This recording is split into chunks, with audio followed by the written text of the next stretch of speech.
Assalamualaikum warahmatullahi wabarakatuh. Hai, selamat pagi, selamat siang, selamat sore, selamat malam. Pada kesempatan kali ini, kami kelompok 2 akan menjelaskan materi mengenai manajemen persediaan. Nah, sebelum masuk ke materi, kelompok kami yang beranggotakan saya sendiri, Alfiana Yogi Saputri NPM 19 01 01 0011. Kemudian ada Rinaldi Maulana 19 01 01 0047. Indah Nusiati 19 01 01 0048. Rusa Tatiana 19 01 01 0051. Mahmuda Tunisa 19 01 01 0052. Abrianti Kusuma Wardani 19 01 01 0058. Nah, sebelumnya jika kalian suka sama video ini jangan lupa like ya. Just yuk langsung ke materi penjelasan. Keep for watching.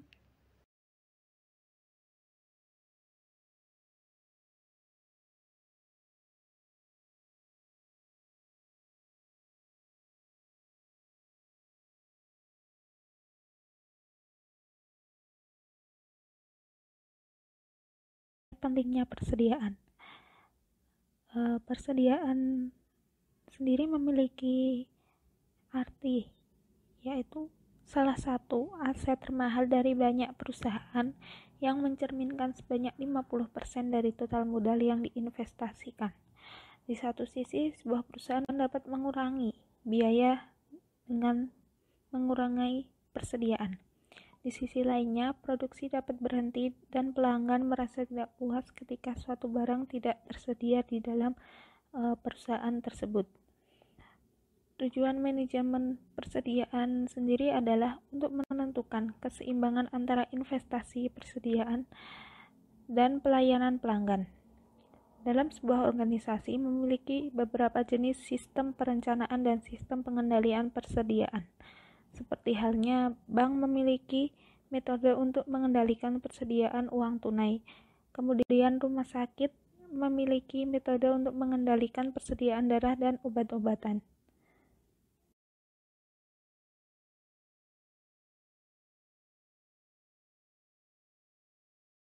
Fungsi-fungsi persediaan. Persediaan dapat memiliki fungsi yang menambah fleksibilitas operasi perusahaan. Keempat fungsinya adalah sebagai berikut. Yang pertama, menyediakan barang dalam mengantisipasi permintaan konsumen. Yang kedua, mengatasi inflasi dan perubahan harga. Yang ketiga, mengurangi biaya pembelian. Dan yang terakhir, memenuhi permintaan tanpa bergantung kepada supplier.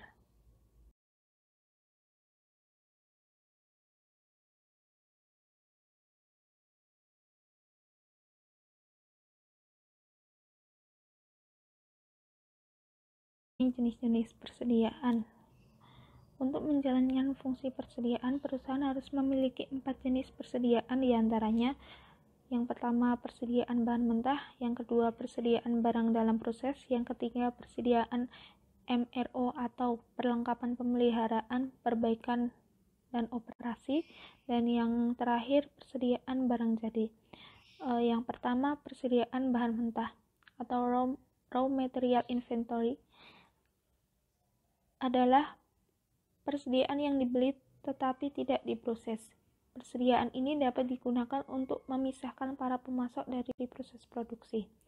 Yang kedua, persediaan barang dalam proses atau work in process merupakan bahan baku atau komponen yang sudah mengalami beberapa perubahan tetapi belum selesai. Adanya work in process ini disebabkan oleh waktu yang dibutuhkan untuk membuat sebuah produk atau disebut juga siklus waktu. Yang ketiga, MRO atau Maintenance Repair Operating merupakan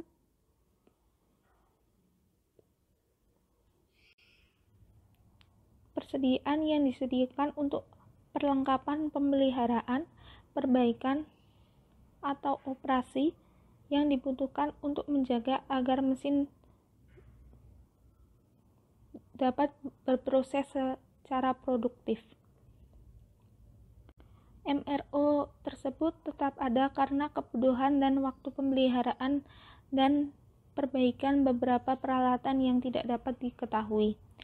Yang terakhir mengenai persediaan barang jadi atau finished goods inventory, merupakan produk yang sudah selesai dan menunggu pengiriman. Barang jadi bisa saja disimpan karena permintaan pelanggan di masa depan tidak diketahui.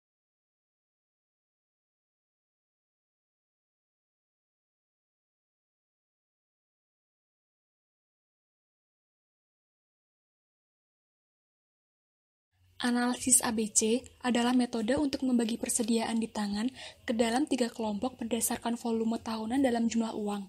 Kita dapat mengukur permintaan tahunan dari setiap barang persediaan dengan dikalikan biaya per unit. Berikut ini grafik analisis ABC, di mana barang-barang kelas A adalah barang-barang yang volume uang tahunannya tinggi, yang mewakili sekitar 15% dari total barang persediaan dan 80% dari total penggunaan uang. Selanjutnya, barang-barang kelas B adalah barang-barang persediaan dengan volume uang tahunan yang sedang, yang mewakili sekitar 30% dari barang persediaan dan 25% dari nilai totalnya. Barang-barang dengan volume uang tahunan yang kecil adalah kelas C, yang mungkin hanya mewakili 5% dari volume uang tahunan, tetapi mewakili sekitar 55% dari total barang persediaan.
Keakuratan catatan persediaan merupakan persyaratan bagi manajemen persediaan, penjadwalan produksi, dan penjualan.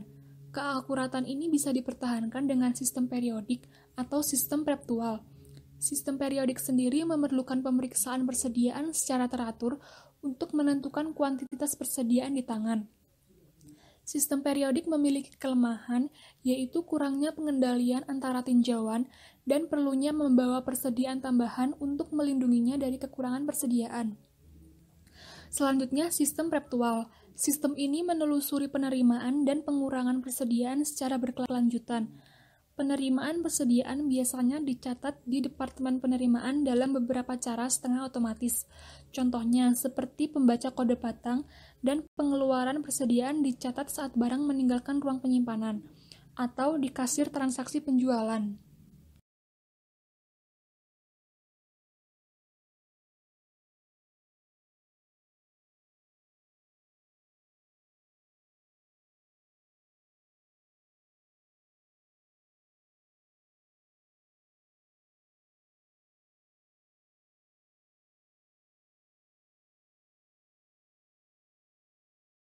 Selanjutnya, perhitungan siklus merupakan rekonsiliasi yang berkelanjutan dari persediaan dengan catatan persediaan.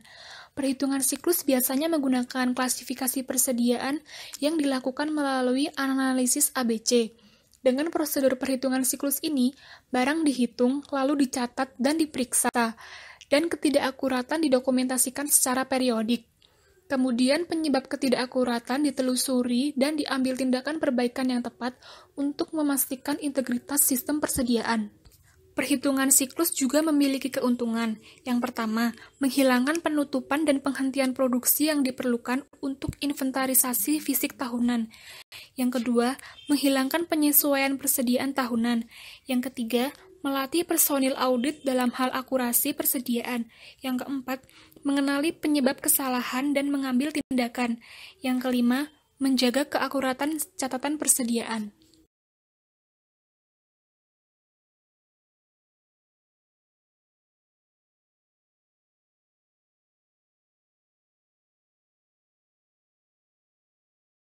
Selanjutnya yaitu pengendalian persediaan jasa. Sektor jasa dari ekonomi memiliki persediaan yang penting. Persediaan yang berada dalam perjalanan atau tidak digunakan dalam gudang sama saja dengan nilai yang hilang. Mengapa bisa demikian? Karena persediaan yang tidak tercatat pada kwitansi yang dikenal dengan penyusutan. Sedangkan penyusutan ini disebabkan oleh pencurian persediaan. Karena dampak profitabilitas sangat besar terhadap keakuratan dan pengendalian, adapun teknik-teknik yang dapat digunakan. Pertama, dengan seleksi, pendisiplinan, dan pelatihan karyawan yang baik. Hal-hal ini tidak mudah dilakukan, tetapi sangat diperlukan dalam operasi jasa seperti makanan dan grosir, di mana karyawan memiliki akses barang yang langsung dikonsumsi. Yang kedua, pengendalian ketat dari pengiriman yang masuk. Dengan menggunakan kode produk universal dan sistem ID frekuensi yang dapat membaca setiap pengiriman yang masuk dan memeriksa jumlah hitungan terhadap pesanan pembelian secara otomatis. Yang ketiga, pengendalian efektif terhadap semua barang yang meninggalkan fasilitas. Caranya dengan kode batang, pita magnetis pada barang, dan melalui observasi langsung.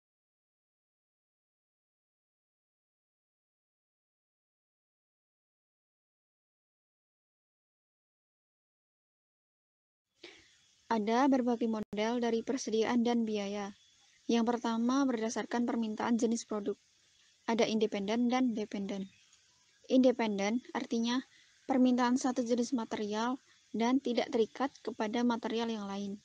Sedangkan dependen artinya permintaan satu jenis bahan, tetapi dia terikat pada bahan yang lain.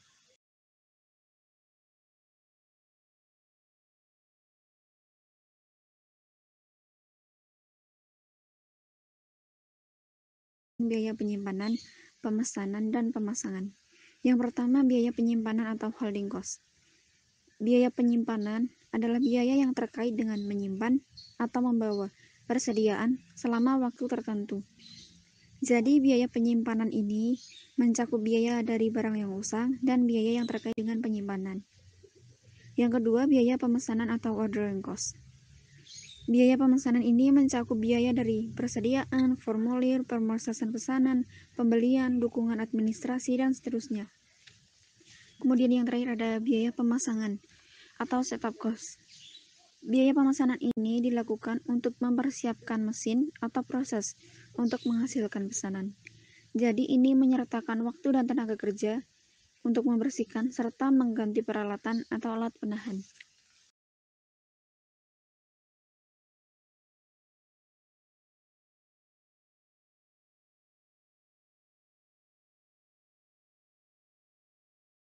Model-model persediaan untuk permintaan independen. Bagian ini memperkenalkan 3 model persediaan. Yang pertama, model kuantitas pesanan ekonomis, Economic Order Quantity (EOQ). Yang kedua, model kuantitas pesanan produksi. Yang ketiga, model diskon kuantitas.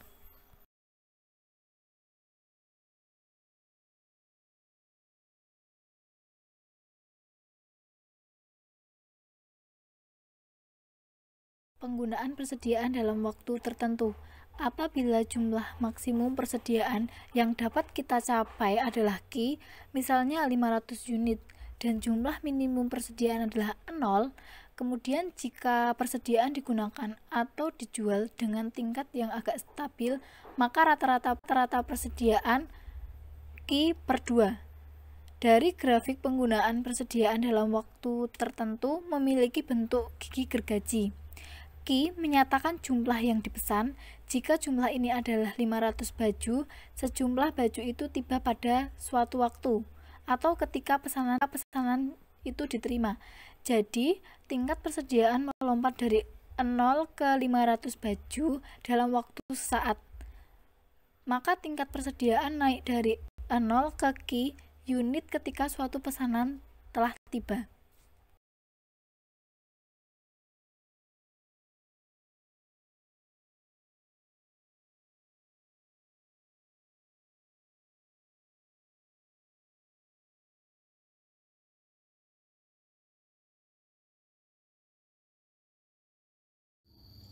Model yang pertama yaitu model kuantitas pesanan ekonomi, Economic Order Quantity, adalah salah satu teknik pengendalian persediaan yang paling sering digunakan.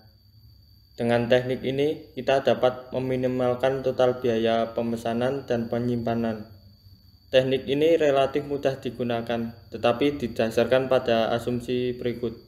Yang pertama, jumlah permintaan diketahui, cukup konstan dan independen. Yang kedua, waktu tunggu, yakni waktu antara pemesanan dan penerimaan pesanan telah diketahui dan cukup konstan. Yang ketiga, persediaan segera diterima dan selesai seluruhnya. Dengan kata lain, persediaan yang dipesan tiba dalam satu kelompok pada suatu waktu. Yang keempat, tidak tersedia diskon kuantitas. Yang kelima, biaya variabel hanya holding cost, setup cost, dan ordering cost yang telah dibahas pada bagian sebelumnya. Yang terakhir, kehabisan atau kekurangan persediaan dapat sepenuhnya dihindari jika pemasangan dilakukan pada waktu yang tepat. Dengan asumsi tersebut, grafik penggunaan persediaan dalam waktu tertentu memiliki bentuk gigi gergaji yang telah dijelaskan sebelumnya.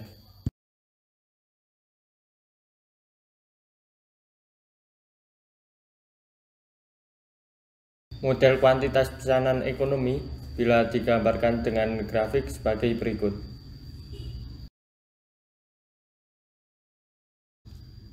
Biaya pemesanan kenapa melandai ke bawah? Semakin kita memesan barang, kuantitasnya semakin banyak, maka rupiah yang kita keluarkan akan semakin kecil. Sedangkan biaya penyimpanan grafiknya ke atas kanan. Mengapa demikian? Logikanya semakin banyak kuantitas yang kita punya, jadi kita mempunyai stok yang banyak banget, maka biayanya juga akan semakin banyak. Idealnya adalah titik temu antara biaya pemesanan dan penyimpanan.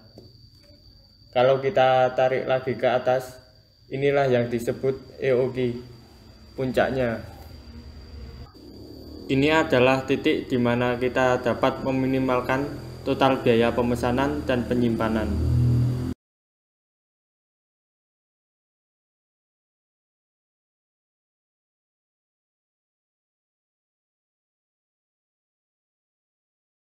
Bagian slide mengenai model diskon kuantitas.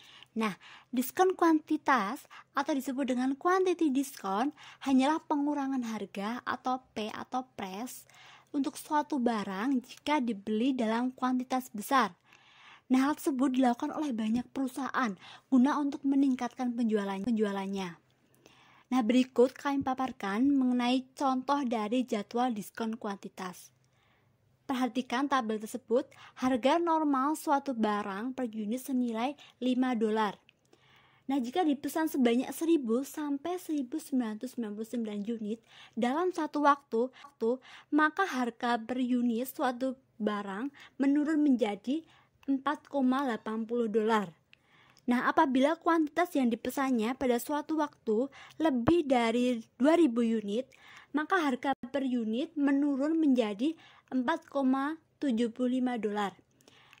Nah, seperti biasa, manajemen harus memutuskan kapan dan seberapa banyak pesanan yang harus dipesan.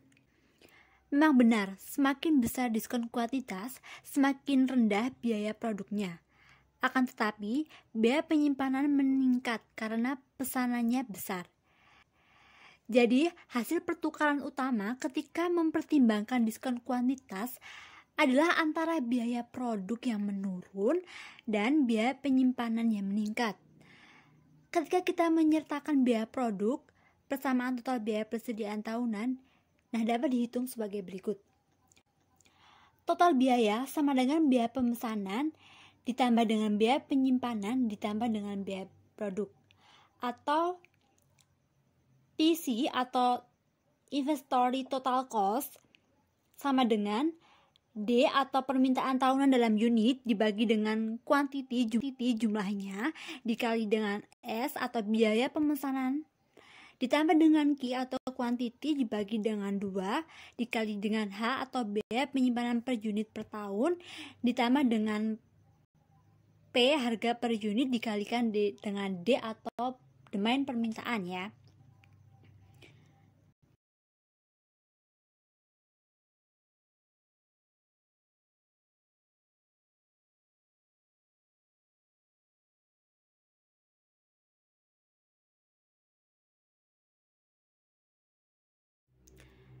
Oke, yang slide selanjutnya, slide terakhir mengenai model kuantitas pesanan produksi. Nah, apa sih model kuantitas pesanan produksi? Model kuantitas pesanan produksi atau Production Order Quantity Model, model ini berguna saat persediaan menumpuk secara berkelanjutan selama waktu tertentu dan saat asumsi kuantitas pesanan produksi berlaku. Nah, kita menurunkan model ini dengan menetapkan biaya pesanan atau biaya pemasang sama dengan biaya penyimpanan dan menentukan ukuran pesanan yang optimal atau Q bintang. Dengan menggunakan simbol-simbol di bawah ini seperti yang kita paparkan, seperti grafik pada slide ini, kita dapat menentukan pernyataan untuk biaya penyimpanan persediaan tahunan untuk model kuantitas pesanan produksi. Perhatikan ya. Nah, ini ada mengenai tingkat persediaan. Persediaan maksimum digambarkan menjadi T1, yaitu bagian dari persediaan selama proses produksi dan penggunaan berlangsung. Kemudian pada T2 itu time, bagian permintaan dari siklus tanpa produksi atau hanya penggunaan yang berlangsung. Nah, time ini menjelaskan mengenai lamanya produksi beroperasi dalam suatu hari. Seperti itu.